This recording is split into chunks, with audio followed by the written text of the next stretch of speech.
미리 이제 사전에 온라인으로 이제 상담을 한번 거치고 실제로 방문해서 이제 상담하고 수술하고 이런 분도 있고, 교포분들 같은 경우는 일부는 사실 본인이 사는 나라에서 수술하겠지만 한국이 사실 성형을 되게 잘한다고 생각하기 때문에 방학 기간이나 학생들이라면 여유 있는 휴가 기간을 이용해서 한국에 와서 수술하시는 분들이 상당히 많이 있어요.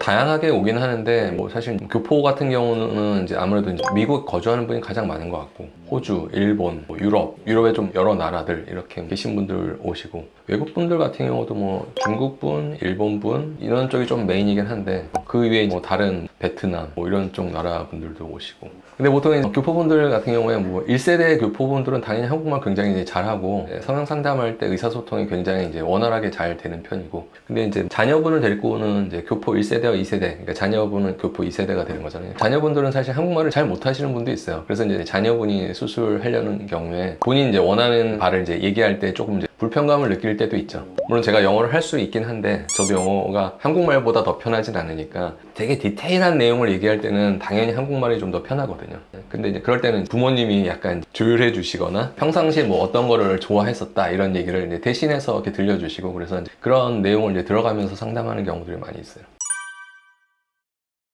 그러니까 어떻게 보면 조금 서양권에 사는 아시아인이나 한국인이 봤을 때는 조금 서양 사람들 굉장히 오똑하고 높은 코를 많이 보게 되잖아요. 그러니까 좀 본인이 높이가 굉장히 많이 낮은 경우에 변화폭을 좀 크게 하고자 하는 경우들도 좀 덜어 있고, 꼭 그렇지는 않아요. 동양적인 느낌 자체를 살리고 싶어 하는 분도 많이 있으니까. 아니면 이제 쌍꺼풀 같은 경우는 아웃폴드로 크게 하기를 좀 원하시고 이런 경우들이 좀 덜어 있죠. 굉장히 다양해요.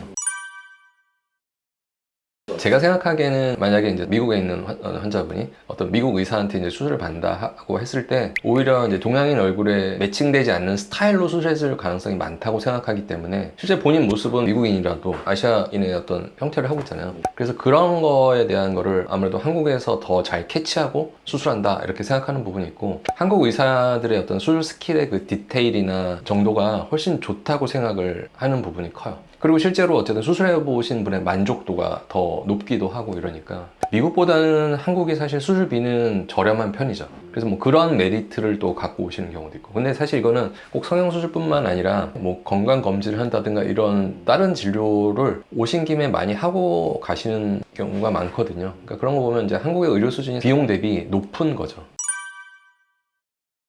사실 이제 수술하고 나서 어떤 기본적인 치료가 끝나는 기간이 있을 거예요. 한 일주일이면 실밥 풀고 일상생활로 좀 복귀할 수 있다. 좀 길게 잡으면 한 2주일이면 보통 웬만한 수술은 할 수는 있죠. 근데 이제 사실 이제 수술 후 경과가 더 많이 지켜봐야 될 만한 수술도 있을 수는 있거든요. 그러니까 조금 더 여유가 있으면 좋겠다는 생각을 하는데, 사실 이제 오실 때 굉장히 이제 빠듯한 시간을 내서 오시는 경우가 많다 보니까, 그렇다면 그 후속적인 치료가 현지에 가서도 더 이루어져야 될 수도 있거든요. 너무 이제 수술 후 안정기 없이 가시다 보면 가다가 출혈이 좀 있다든가 이런 문제가 생길 수도 있으니까 아무래도 의사 입장에서는 좀 불안해요. 대부분은 큰 문제가 없긴 하지만 만에 하나라도 또 생겼을 때 환자분도 당황하고 의사 입장에서는 해줄 수가 없잖아요. 그러면 그 현지 병원 가서 해결할 수는 있죠. 근데 이제 좀 타이밍, 그러니까 이제 어느 때 실밥 빼는 게 이제 상처에 따라서 조금 빠른 시기가 될 수도 있고 적당한 시기가 될 수도 있는데, 너무 빨리 뺐다가 상처가 혹시 벌어진다든가 이런 문제가 생기면 안 되니까. 그래서 사실 외국에 가서 실밥을 빼려는 경우는 병원에서 실밥 빼는 시기보다 조금 더 천천히 빼라고 하는 경우가 많아요. 며칠 더 아물고 나서 빼시라 이렇게 할 때가 더 많죠.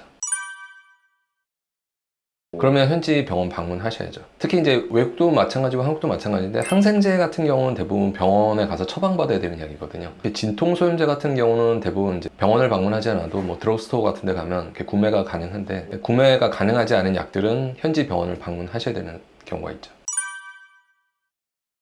그러니까 대부분 외국에서 오시는 분들은 그 일정 내에 해결을 해야 되니까 대부분 온라인상으로 예약은 하고 오세요. 그리고 어떨 때는 이제 미리 사진 같은 걸 저희한테 보내주셔서 저희가 사진을 보고 상담을 1차적으로 하는 경우가 많거든요. 그러면 이제 대략적으로 이제 어떤 수술을 하는 게 좋겠다 이런 내용들을 이제 말씀드리니까 본인도 어느 정도 마음의 결정을 좀 하고 오시는 거고, 근데 또 사진으로 본 것과 실제로 봤을 때 조금 판단이 바뀔 수 있는 부분도 물론 있어요. 그러니까 이제 그런 거를 조금 감안해야 되는 부분이 있죠. 보통 이제 출입국에 필요한 거, 어떠한 수술을 받으셨다 이런 내용을 이제 기재해 드리죠. 왜냐면 얼굴 모습이 이제 바뀌는 경우가 되니까 그게 좀 문제가 될 수도 있잖아요. 근데 많이들 생각보다 떼달라고 많이 안 하시긴 하더라고요. 미리 막 해주기보다는 이렇게 원하시면 보통 해드릴 때가 많은데 그냥 크게 문제는 없는 것 같아요. 그 정도로는. 네.